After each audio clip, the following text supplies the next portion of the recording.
نحمده ونصلي على رسوله الكريم اما بعد السلام علیکم ورحمۃ اللہ وبرکاتہ۔ آج ہم سورۃ السجدہ کی آیت نمبر 16 کا انشاءاللہ تعالی مطالعہ کر رہے ہیں۔ اللہ تعالیٰ سے دعا کرتے ہیں کہ اللہ تعالیٰ ہمیں اس سورت کا حق ادا کرنے کی توفیق عطا فرمائے، آمین۔ تلاوت کی طرف چلتے ہیں۔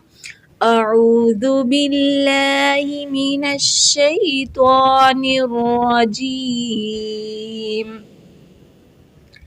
بسم اللہ الرحمن الرحیم۔ تتجافى جنوبهم عن المضاجع يدعون ربهم تتجافى جنوبهم عن المضاجع يدعون ربهم خوفا وطمعا ومما رزقناهم ينفقون يدعون ربهم خوفا وطمعا ومما رزقناهم ينفقون۔ لفظی ترجمہ، تتجافا الگ رہتے ہیں، جنوبہم ان کے پہلو، عن المضاجع ان کی خواب گاہوں سے یعنی بستروں سے، یدعون وہ پکارتے ہیں، ربہم اپنے رب کو، خوفاً خوف کے ساتھ، وطمعاً اور امید کے ساتھ، ومما اور اس سے جو، رزقناہم ہم نے انہیں رزق دیا ہے، ينفقون تو وہ خرچ کرتے ہیں۔ اللہ تعالیٰ اس آیت میں فرماتے ہیں کہ ان کن کے پہلو یعنی مومنین کے پہلو، جو اللہ کے سچے بندے ہیں، جو اللہ سے محبت کرنے والے ہیں، ان کے پہلو کیا ہیں؟ بستروں سے الگ رہتے ہیں، وہ اپنے پروردگار کو خوف اور امید سے پکارتے ہیں اور جو رزق ہم نے انہیں دیا ہے اس میں سے خرچ کرتے ہیں۔ اس آیت کی تشریح میں ہے کہ اس کا یہ مطلب نہیں ہے کہ ان کے پہلو جو ہیں وہ بستروں سے الگ ہی رہتے ہیں، نہیں، وہ ساری رات سوتے ہی نہیں، ایسا نہیں ہے، وہ ساری رات سوتے بھی نہیں ہیں اور وہ ساری رات جاگتے بھی نہیں ہیں، وہ درمیانہ پہلو رکھتے ہیں، بلکہ یہ ہے کہ جس طرح دنیا دار لوگ دن بھر محنت کر کے رات کو دادے عیش دیتے ہیں، رقص و سرور کی محفلیں قائم کرتے ہیں، شراب نوشی کے دور چلتے ہیں، سینما اور کلب گھروں کا رخ کرتے ہیں اور کچھ نہیں تو ٹی وی پر ہی اپنا دل بہلا لیتے ہیں، اللہ تعالیٰ کے بندے ان کے برعکس اپنا وقت اللہ کی یاد میں گزارتے ہیں، یہی ان کی تفریح تباہ ہوتی ہے، وہ راتوں کو اللہ تعالیٰ کی عبادت میں کھڑے ہو جاتے ہیں اور جتنا وقت دنیا دار اللہ کی نافرمانیوں میں گزارتے ہیں، اللہ کے بندے اس کی فرما برداری اور عبادت میں گزارتے ہیں، وہ عذاب جہنم سے ڈر کر اور جنت کی امید رکھ کر اللہ کو پکارتے ہیں، یا عبادت تو اللہ کی رحمت اور مہربانی کی امید رکھ کے کرتے ہیں، مگر ساتھ ہی ساتھ اللہ سے ڈرتے بھی ہیں، اور کیا کرتے ہیں؟ کہیں ان کے اس عمل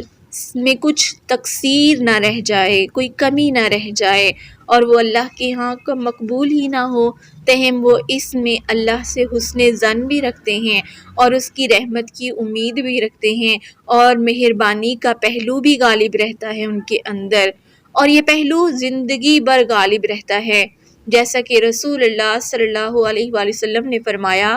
کہ تم میں سے کوئی شخص اس حال میں نہ مرے کہ وہ اللہ عز و جل سے حسن ظن نہ رکھتا ہو۔ سبحان اللہ۔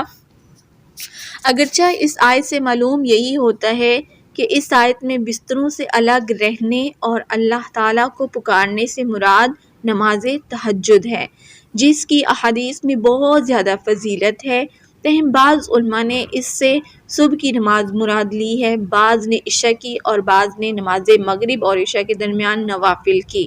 تاہم جو بات افضل مذکور ہے اولاً تو وہ یہ ہے کہ یہ نماز تہجد ہی ہے، اور ان کے جو مال میں خرچ کرتے ہیں اس سے مراد یہ ہے کہ مال حلال ہے،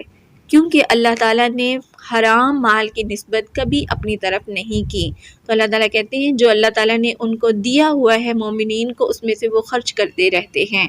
تو کیا ہے وہ حرام مال نہیں ہوتا بلکہ حلال مال ہوتا ہے۔ اور نہ ہی ایسے مال سے، یعنی حرام مال سے نہ ہی صدقہ قبول ہوتا ہے، اور خرچ کرنے میں بھی مراد عیاشیوں پر خرچ کرنا نہیں ہے بلکہ جائز طریقوں سے خرچ کرنا ہے،